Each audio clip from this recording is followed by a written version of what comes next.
gets the win line. In 2025, 1094 to 1096 gets the win on a double breakout. Jesse Sanderson, 1125 on 1131 dive. Was determined to get there first, but broke out to it so by more. Check this pair out. Liam Glassberg, G. Marinak, a top 10 player in the world. Coco Canera got 951 taking on the 5-time world champ and multi-time West Coast Division champ, Jimmy DeFrank. For Team California car cover, now 910. Two really big navigators on this side of the country.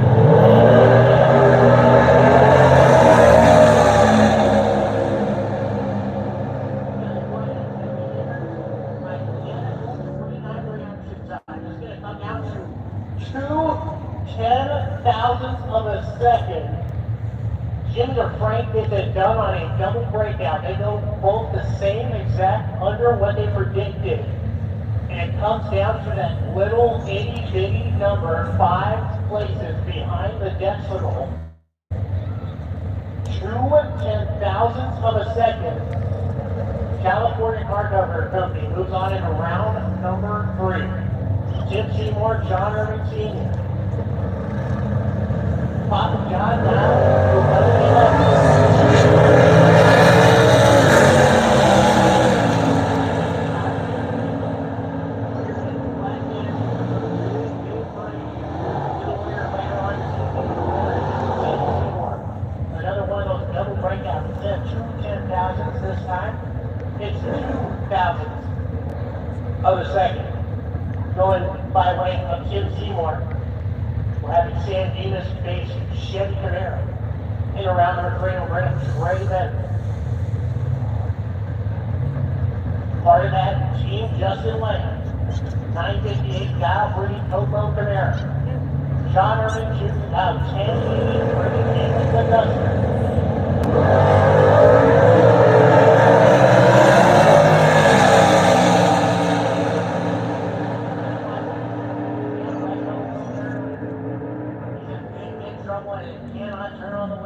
Trey Bennett in full control of that one. Has a better reaction time. 959 on a 958 dive. John Irving Jr.'s leg was a 101 and bad. Pretty much sealed up the deal. Let's go ahead and get Nostalgia Superstock AFX lane 7 and 8. AFX to lane 7 and 8 please. AFX to lane 7 and 8 please. AFX to lane 7 and 8. 8,000 shilling. Round 2. A stock superstock cover. This guy's a good hammer for some big money. Absolutely. That is going to be so much fun. And again, our stock superstock combo guys are going to be racing it all the way through to crown a winner here tonight. All the rest of our eliminations will happen tomorrow, including in this category, our all Pontiac field. Our all Pontiac cars have made their way up here to get into what will be their 4th and final time run. So these are all Pontiac powered machines that are there. Pro, you should be back in the stage lanes 5 and 6 if you haven't made your way there yet. Pro, you should be in lanes 5 and 6. Nostalgia Superstock AFX, we have invited you to join us in lanes 7 and 8, please. Nostalgia Superstockers. Factory Experimentals, let's get you making your way into lanes 7 and 8, please. So kicking things off in our all Pontiac field, we've got Carolyn German and Bill Perry. Bill, in the multi-colored 69 Firebird. It has been a long time runner here for the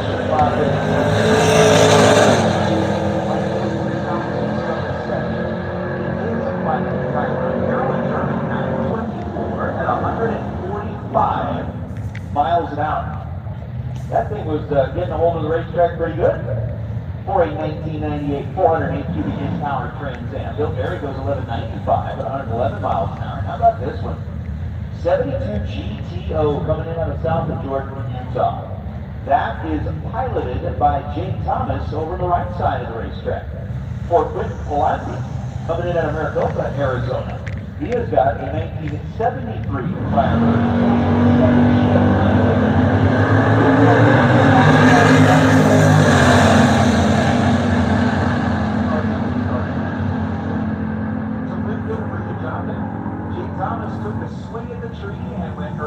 just 2,000ths of a second. He runs 10.909 seconds down to the finish line at 119 miles an hour. Quinn goes 10:57 at 125 on the speed checker. As J.R. Mora rolls up in a 1965 Tempest. That car, 494 cubic inches worth of Pontiac and Eric Penrod, the 67 Firebird from here in Las Vegas. Rolls up on the left side, double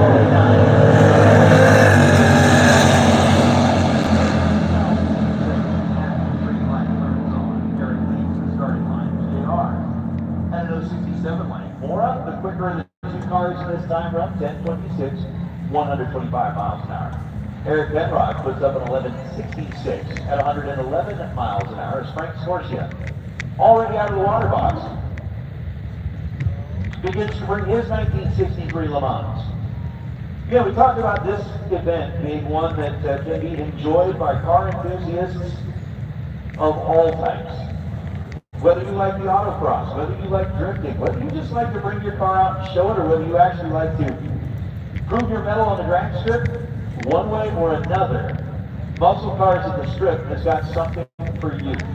Frank Scorsia, that's a car that I can easily see not only competing here on the drag strip, but parking it back there with the rest of the great car shows that are, or the great cars that are on display at the show.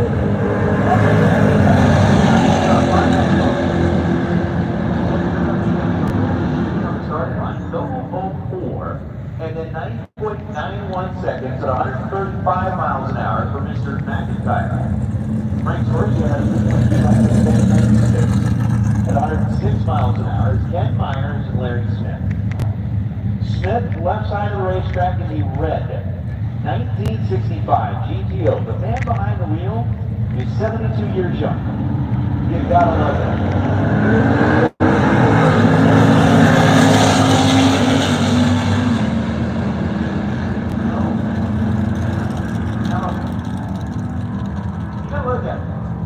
For guys like Larry, who are going to drive the 65 GTO, there's a lot of the folks that actually weren't born when the cars that they were driving were manufactured. Ken Myers, at 56 years old, he wasn't around when that 69 GTO. Well, he was really young. Really young. I wasn't around when that GTO was built. So it is so cool to see this many cars still.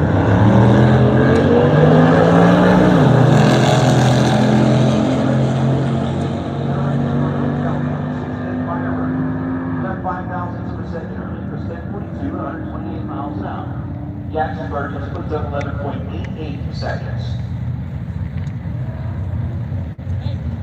Down the track at 109 miles an hour.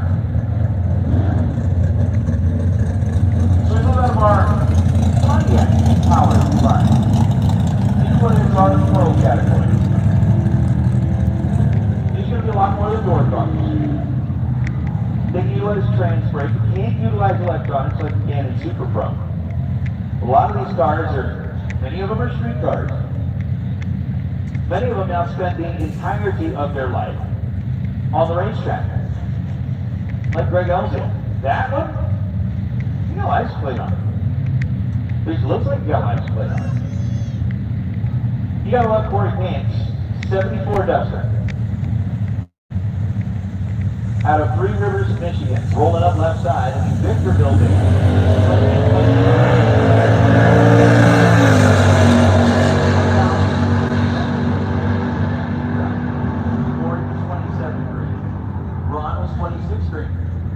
Silver will go 957, 146 miles an hour. Corey will go 1035 at 127. Now, for the last couple of days, these cars have been making their way down the racetrack, doing what are considered practice laps. They're going to take their time slips when it comes time for eliminations and do a lot of thinking, a lot of second guessing, a lot of evaluating. And when it comes time for round number one eliminations, they're going to have to put a dial-in on the car.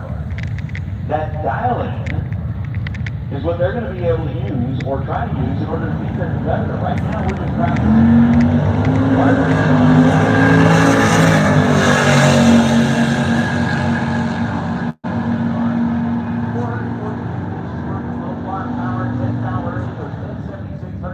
Miles an hour. Henry Davis 70 yard. Another one of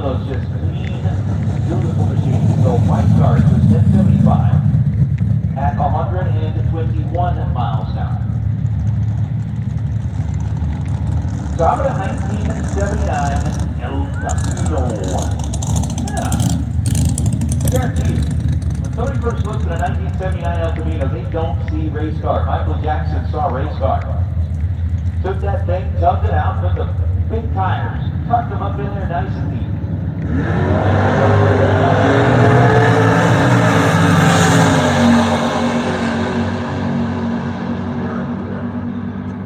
Again, another guy who wasn't even like a twinkle in somebody's eye when the Barracuda was built. But the 39-year-old racer at Phoenix, Arizona gets to pilot one of the cool cars. He goes 10 to 45, 127 miles an hour. Jackson goes 10 to 00 at 131 miles an hour. We have Chad Lunders. Lunders in the Duster. Out of Belfort, South Dakota. We've had like a lot of racers coming down out of Canada, all parts of Canada.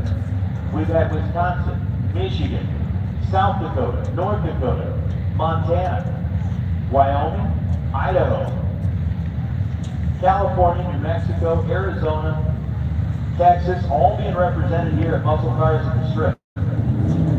Almost got sounding like a national event. Chad Lunders car.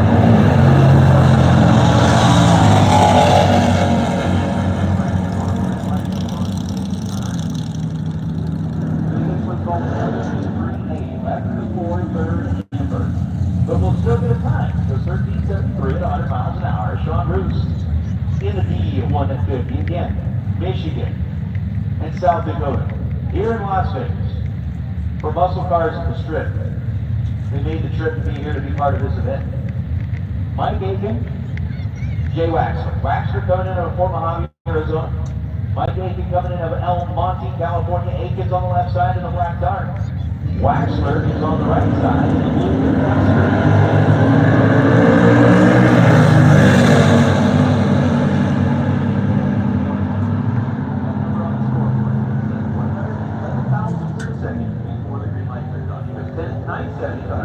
Miles an hour. Jay Waxler, 932 at 140 miles per hour.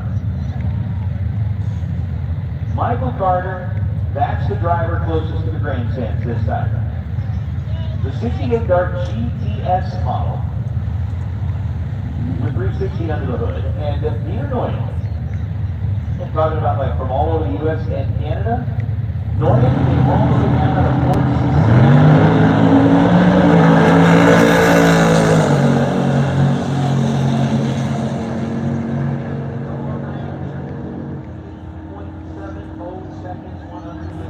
miles an hour.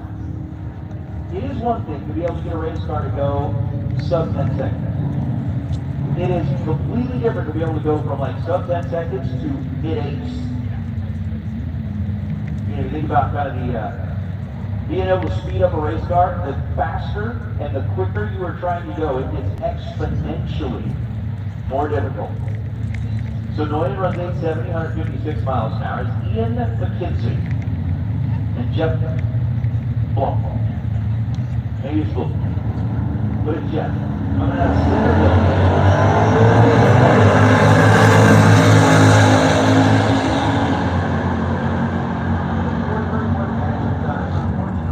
Jeff Blum missing.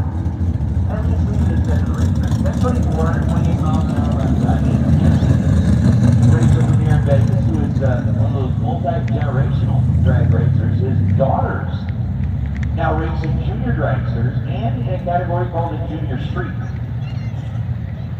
When you're out there running in Junior Street, we bring up our next view. Again, the gold Duster right side and the Corey Newman.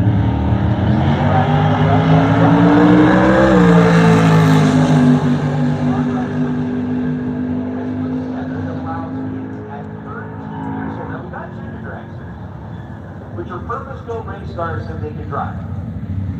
They're powered by what was originally like a 5 horsepower brake and track motor. Those have become like ridiculously complicated.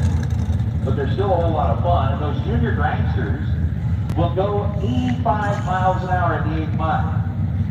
So these are kids that are 14, 15, sometimes 13 years old doing 85 miles an hour in a purpose-built race car. Well, the Junior Street program actually allows them to get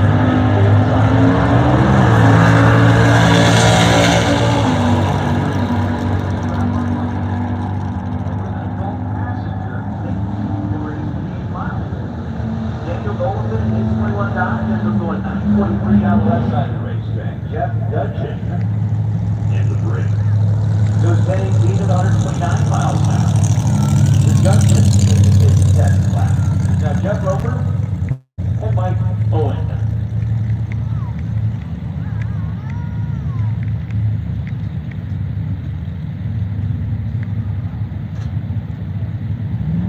Roper 64 far.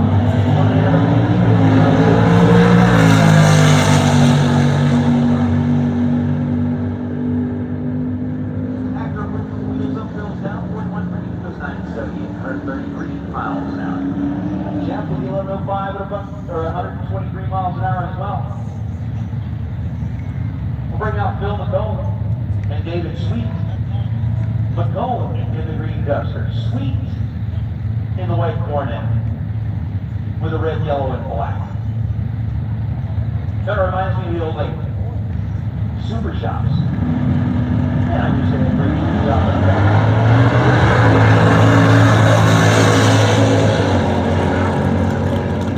Those old shops. You go in, just stare at the chrome, wander around, you have about 6 guys sitting down at the drop. Talking about what they're going to do to their car. David Sweet, 992, 132 miles an hour. Don't go 13, at 101 miles an hour. Maybe that's kind of the business plan that you can come up with. Everybody has their like, boutique coffee shops. You got like the big chain stuff like Dutch Brothers and Starbucks.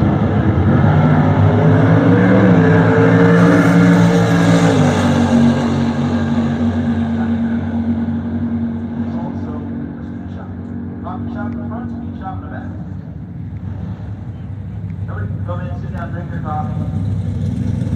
Golf cars. And then you just happen to sell performance auto parts. Chris Johnson, 934, 142 miles an hour, the blue Duster that just went down the right side of the racetrack, and Mike Cunningham, the Polara. Down the left side, as we'll bring up Gary Carlson and Lance Churchuck.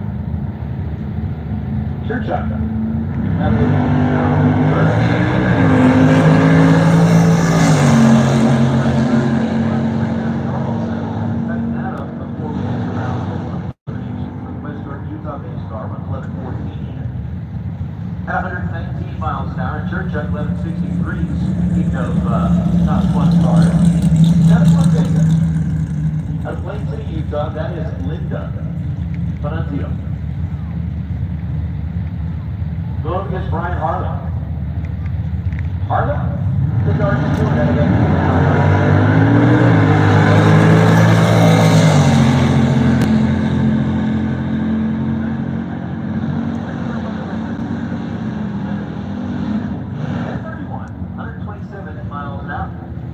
Brian Hartman, 1015 at 129 miles an hour. Alright, so he should have our Nostalgia Superstock AFX, NSS AFX. You should be back in the same place. Please. Okay? Thank you. Appreciate it.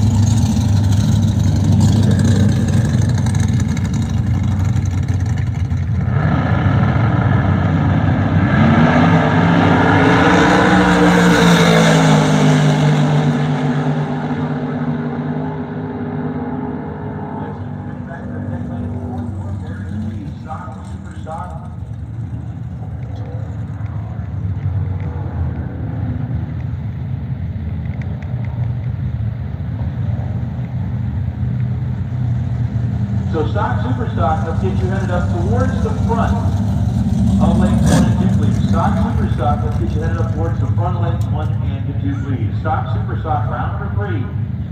Ball back, y'all. Greg Palmer and Mike Panunzio. So we had Linda, we had Mike, the Panunzio.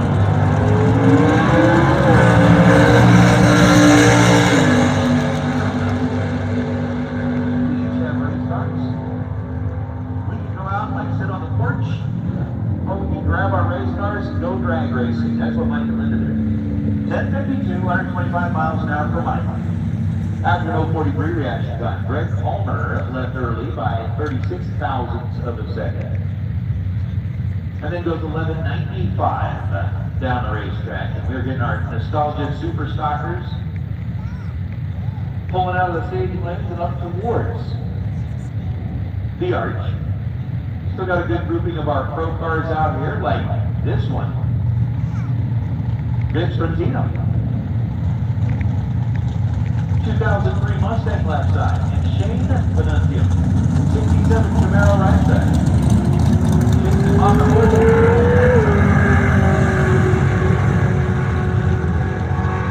That didn't work for Shane.